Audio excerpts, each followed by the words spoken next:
I'd like to tell you about the strangest secret in the world.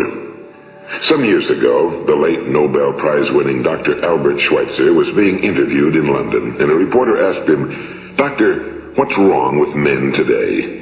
And the great doctor was silent a moment, and then he said, "Men simply don't think." It's about this that I want to talk with you. We live today in a golden age. This is an era that man has looked forward to, dreamed of, and worked toward for thousands of years. But since it's here, we pretty well take it for granted. We in America are particularly fortunate to live in the richest land that ever existed on the face of the earth, a land of abundant opportunity for everyone. But do you know what happens? Well, let's take 100 men who start even at the age of 25. Do you have any idea what will happen to those men by the time they're 65? These 100 men who all start even at the age of 25 believe they're going to be successful. If you asked any one of these men if he wanted to be a success, he'd tell you he did. And you'd notice that he was eager toward life, that there was a certain sparkle to his eye, an erectness to his carriage, and life seemed like a pretty interesting adventure to him. But by the time they're 65, 1 will be rich. 4 will be financially independent. 5 will still be working. 54 will be broke. Now think a moment. Out of the 100, only 5 make the grade. Now why do so many fail? What has happened to the sparkle that was there when they were 25? What's become of the dreams, the hopes, the plans? And why is there such a large disparity between what these men intended to do and what they actually accomplished? When we say about 5% achieve success, we have to define success. And here's the best definition I've ever been able to find.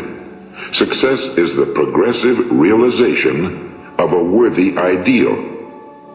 If a man is working toward a predetermined goal and knows where he's going, that man is a success. If he's not doing that, he's a failure. Success is the progressive realization of a worthy ideal. Rollo May, the distinguished psychiatrist, wrote a wonderful book called Man's Search for Himself. And in this book he says, the opposite of courage in our society is not cowardice. It is conformity. And there you have the trouble today. It's conformity, people acting like everyone else without knowing why, without knowing where they're going. Now think of it. In America right now, there are over 18 million people 65 years of age and older. And most of them are broke. They're dependent on someone else for life's necessities.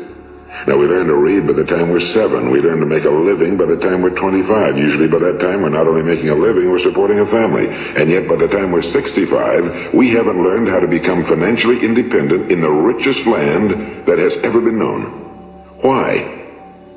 We conform. And the trouble is that we're acting like the wrong percentage group, the 95 who don't succeed. Now, why do these people conform? Well, they really don't know. These people believe that their lives are shaped by circumstances, by things that happen to them, by exterior forces. They're outer-directed people. A survey was made one time that covered a lot of men, working men, and these men were asked, "Why do you work? Why do you get up in the morning?" 19 out of 20 had no idea. If you ask them, they'll say, well, everyone goes to work in the morning, and that's the reason they do it, because everyone else is doing it. Now let's get back to our definition of success. Who succeeds? The only person who succeeds is the person who is progressively realizing a worthy ideal. He's the person who says, I'm going to become this, and then begins to work toward that goal. I'll tell you who the successful people are. A success is the school teacher who's teaching school because that's what he or she wants to do. The success is the woman who's a wife and mother because she wanted to become a wife and mother and is doing a good job of it. The success is the man who runs the corner gas station because that was his dream. That's what he wanted to do. The success is the successful salesman who wants to become a top-notch salesman and grow and build with his organization. A success is anyone who is doing deliberately a predetermined job because that's what he decided to do deliberately. But only 1 out of 20 does that. That's why today there isn't really any competition unless we make it for ourselves. Instead of competing, all we have to do is create. You know, for 20 years I looked for the key which would determine what would happen to a human being. Was there a key I wanted to know which would make the future a promise that we could foretell to a large extent? Was there a key that would guarantee a person's becoming successful if he only knew about it and knew how to use it? Well, there is such a key, and I've found it. Have you ever wondered why so many men work so hard and honestly without ever achieving anything in particular, and others don't seem to work hard and yet seem to get everything? They seem to have the magic touch. You've heard them say that about someone. Everything he touches turns to gold. And have you ever noticed that a man who becomes successful tends to continue to become successful? And on the other hand, have you noticed how a man who's a failure tends to continue to fail? Well, it's because of goals. Some of us have goals, some don't. People with goals succeed because they know where they're going. It's that simple. Think of a ship leaving a harbor, and think of it with the complete voyage mapped out and planned. The captain and crew know exactly where it's going and how long it'll take. It has a definite goal. Now, 9,999 times out of 10,000, it will get to where it started out to get. Now, let's take another ship, just like the first, only let's not put a crew on it or a captain at the helm. Let's give it no aiming point, no goal, no destination. We just start the engines and let it go. I think you'll agree with me that if it gets out of the harbor at all, it'll either sink or wind up on some deserted beach, a derelict. It can't go anyplace because it has no destination and no guidance, and it's the same with a human being. Take the salesman, for example. There's no other person in the world today with the future of a good salesman. Selling is the world's highest paid profession, if we're good at it and if we know where we're going.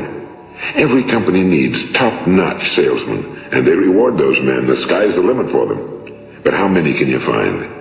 Someone once said the human race is fixed, not to prevent the strong from winning, but to prevent the weak from losing.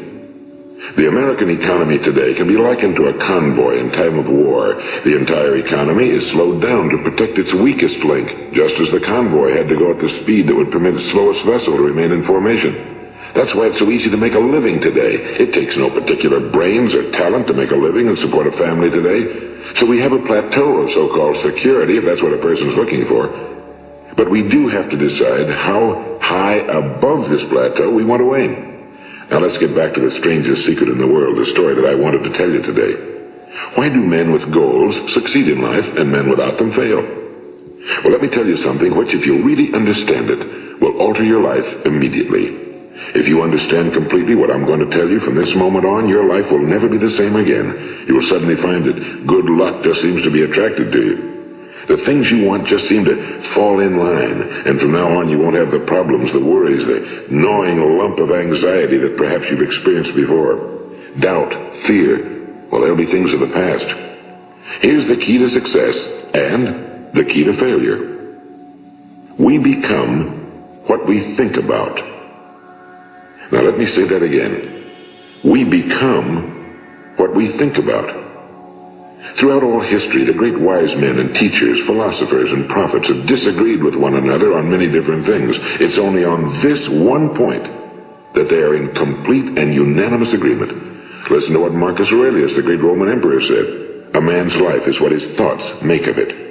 Disraeli said this: everything comes if a man will only wait. I've brought myself by long meditation to the conviction that a human being with a settled purpose must accomplish it, and that nothing can resist a will that will stake even existence for its fulfillment. Ralph Waldo Emerson said this: a man is what he thinks about all day long. William James said, the greatest discovery of my generation is that human beings can alter their lives by altering their attitudes of mind. And he also said, we need only in cold blood act as if the thing in question were real, and it will become infallibly real by growing into such a connection with our life that it will become real.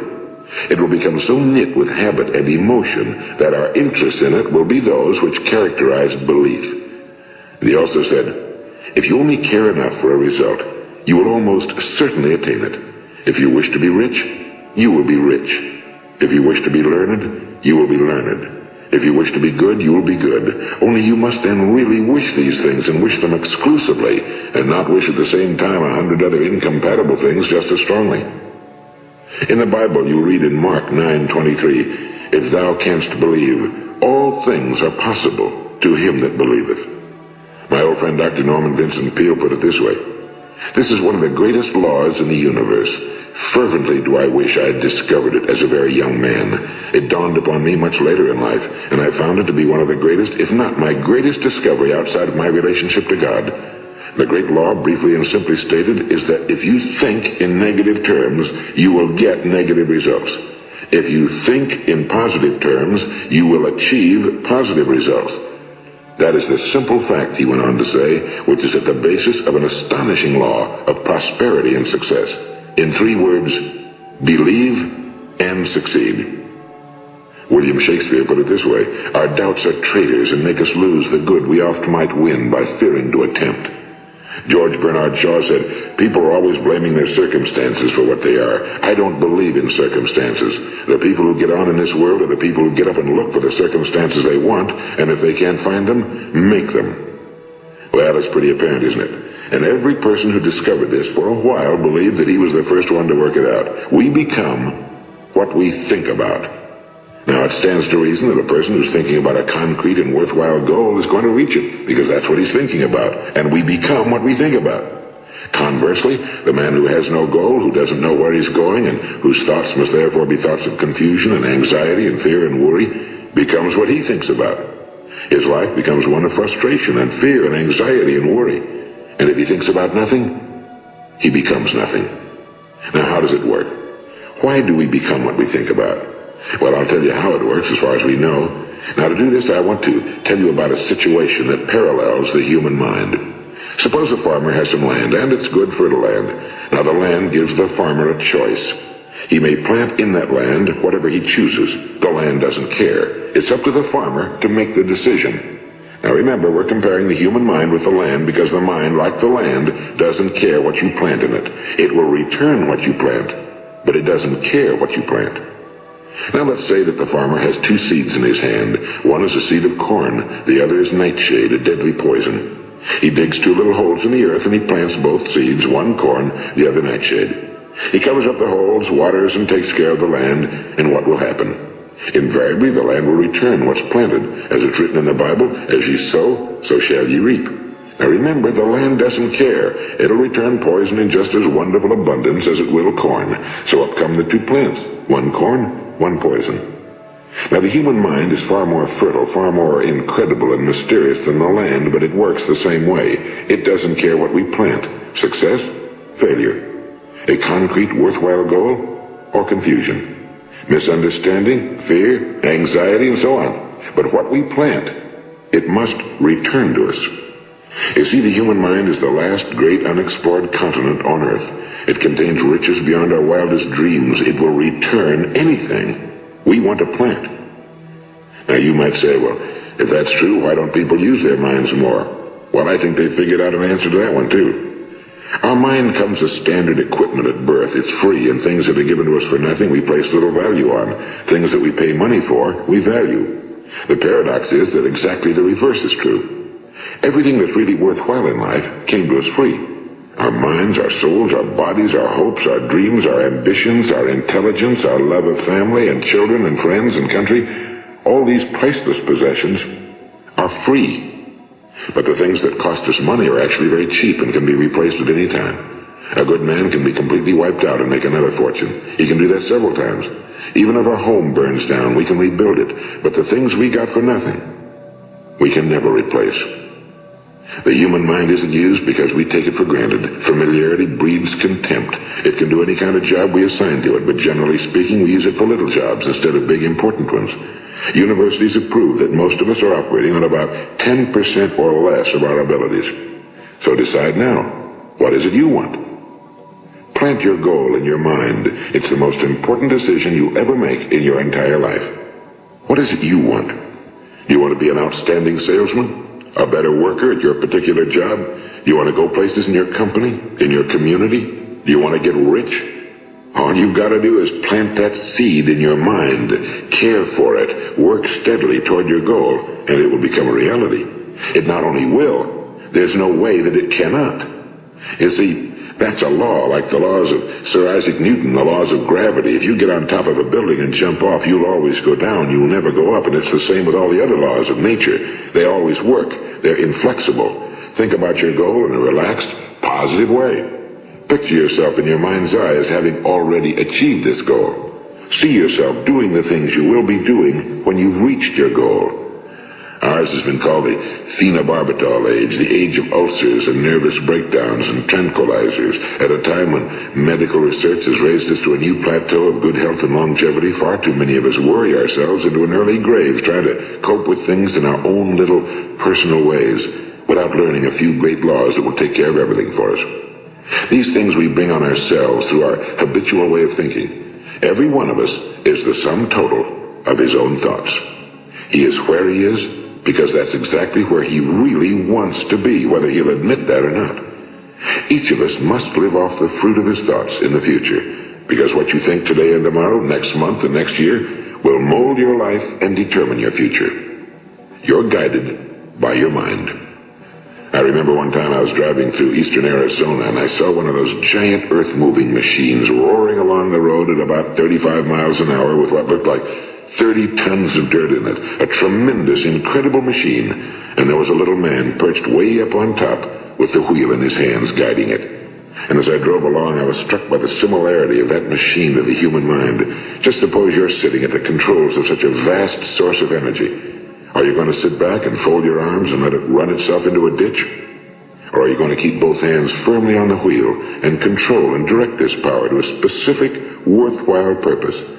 It's up to you. You're in the driver's seat. You see, the very law that gives us success is a two-edged sword. We must control our thinking. The same rule that can lead a man to a life of success, wealth, happiness, and all the things he ever dreamed of for himself and his family. That very same law can lead him into the gutter. It's all in how he uses it, for good or for bad. This is the strangest secret in the world.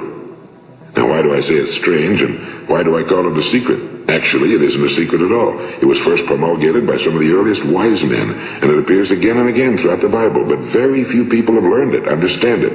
That's why it's strange, and why for some equally strange reason it virtually remains a secret.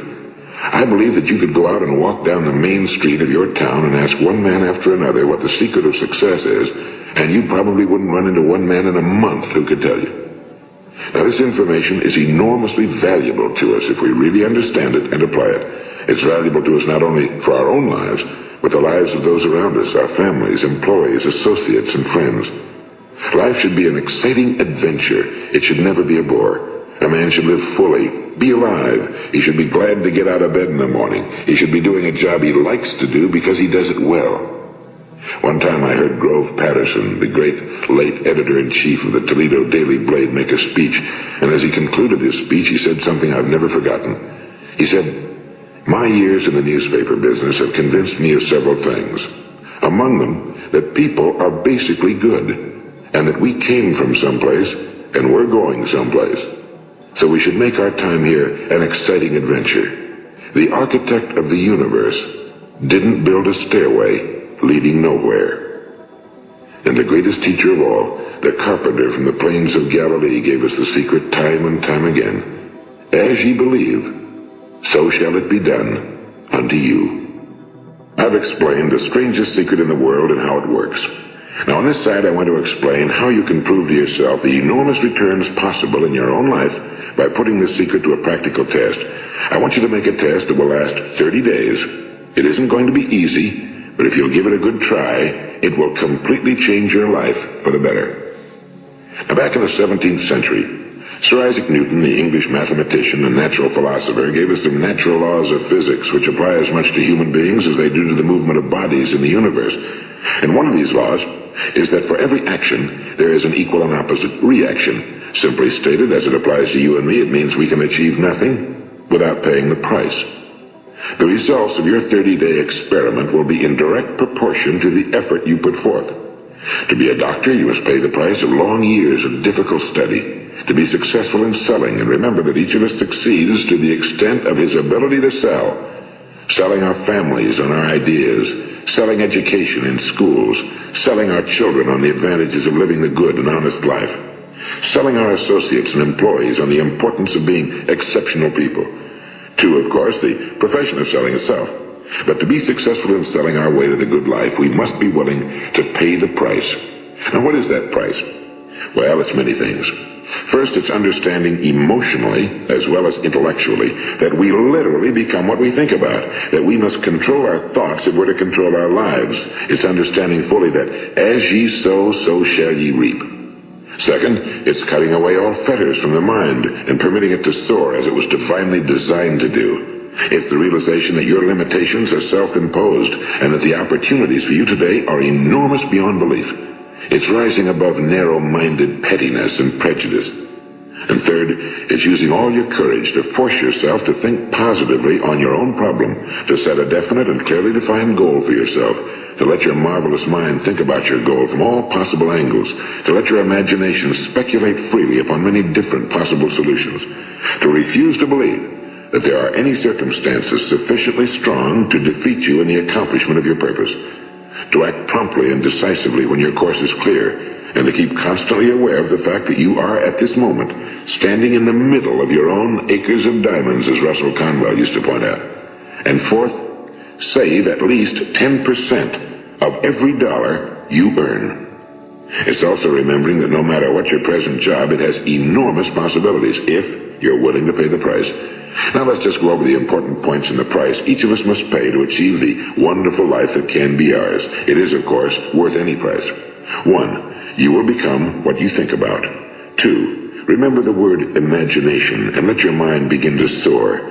3. Courage. Concentrate on your goal every day. 4. Save 10% of what you earn. And 5. Action. Ideas are worthless unless we act on them. Now, I'll try to outline the 30-day test I want you to make. Keep in mind that you have nothing to lose by making this test and everything you could possibly want to gain. There are two things that may be said of everyone. Each of us wants something, and each of us is afraid of something. I want you to write on a card what it is you want more than anything else. It may be more money. Perhaps you'd like to double your income or make a specific amount of money. It may be a beautiful home. It may be success at your job. It may be a particular position in life. It could be a more harmonious family. Each of us wants something. Now write down on your card specifically what it is you want. Make sure it's a single goal and clearly defined. You needn't show it to anyone, but carry it with you so that you can look at it several times a day. Think about it in a cheerful, relaxed, positive way each morning when you get up. And immediately you have something to work for, something to get out of bed for, something to live for. Look at it every chance you get during the day and just before going to bed at night. And as you look at it, remember that you must become what you think about, and since you're thinking about your goal, you realize that soon it will be yours. In fact, it's yours really the moment you write it down and begin to think about it. Look at the abundance all around you as you go about your daily business. You have as much right to this abundance as any other living creature. It's yours for the asking. Now we come to the difficult part. Difficult because it means the formation of what is probably a brand new habit, and new habits are not easily formed. Once formed, however, it will follow you for the rest of your life. Stop thinking about what it is you fear. Each time a fearful or negative thought comes into your consciousness, replace it with a mental picture of your positive and worthwhile goal. And there will come times when you'll feel like giving up. It's easier for a human being to think negatively than positively. That's why only 5% are successful.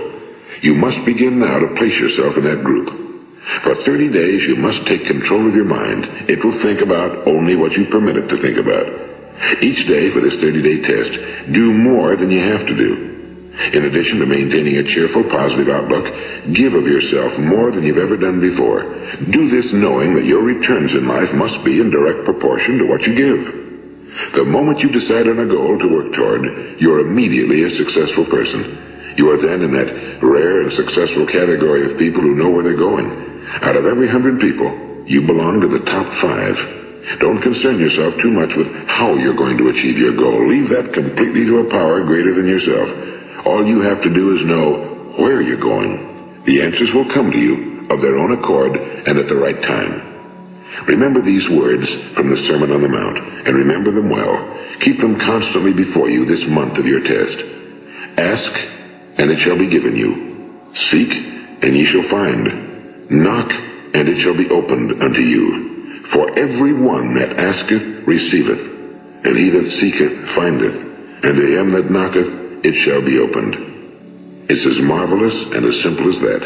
In fact, it's so simple that in our seemingly complicated world, it's difficult for an adult to understand that all he needs is a purpose and faith. For 30 days, do your very best. If you're a salesman, go at it as you've never done before, not in a hectic fashion, but with the calm, cheerful assurance that time well spent will give you the abundance in return you deserve and want. If you're a homemaker, devote your 30-day test to completely giving of yourself without thinking about receiving anything in return, and you'll be amazed at the difference it makes in your life. No matter what your job, do it as you've never done it before for 30 days. And if you've kept your goal before you every day, you'll wonder and marvel at this new life you've found.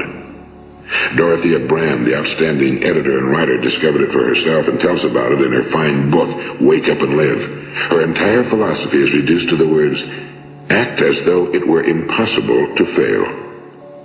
She made her own test with sincerity and faith, and her entire life was changed to one of overwhelming success. Now, you make your test for 30 full days. Don't start your test until you've made up your mind to stick with it. You see, by being persistent, you're demonstrating faith. Persistence is simply another word for faith. If you didn't have faith, you'd never persist. If you should fail during your first 30 days, by that I mean suddenly find yourself overwhelmed by negative thoughts, you've got to start over again from that point and go 30 more days. Gradually, your new habit will form until you find yourself one of that wonderful minority to whom virtually nothing is impossible. And don't forget the card. It's vitally important as you begin this new way of living. On one side of the card, write your goal, whatever it may be. On the other side, write the words we've quoted from the Sermon on the Mount. Ask, and it shall be given you. Seek, and ye shall find. Knock, and it shall be opened unto you. Nothing great was ever accomplished without inspiration. See that during these crucial first 30 days, your own inspiration is kept at a peak. And above all, don't worry. Worry brings fear, and fear is crippling. The only thing that can cause you to worry during your test is trying to do it all yourself. Know that all you have to do is hold your goal before you. Everything else will take care of itself. Remember also to keep calm and cheerful. Don't let petty things annoy you and get you off course. Now, since making this test is difficult, some will say, why should I bother? Well, look at the alternative.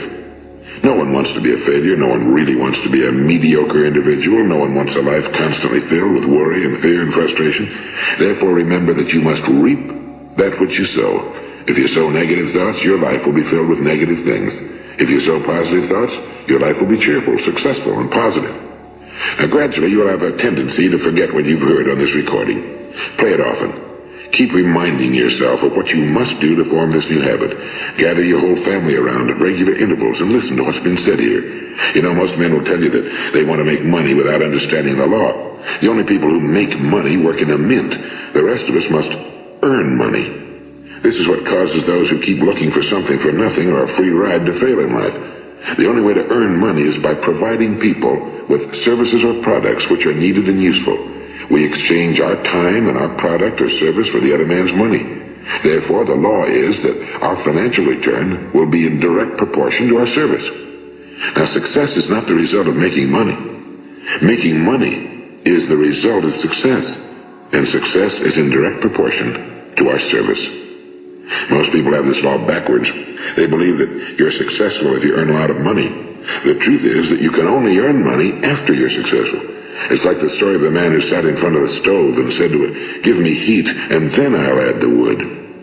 How many men and women do you know, or do you suppose there are today, who take the same attitude toward life? There are millions.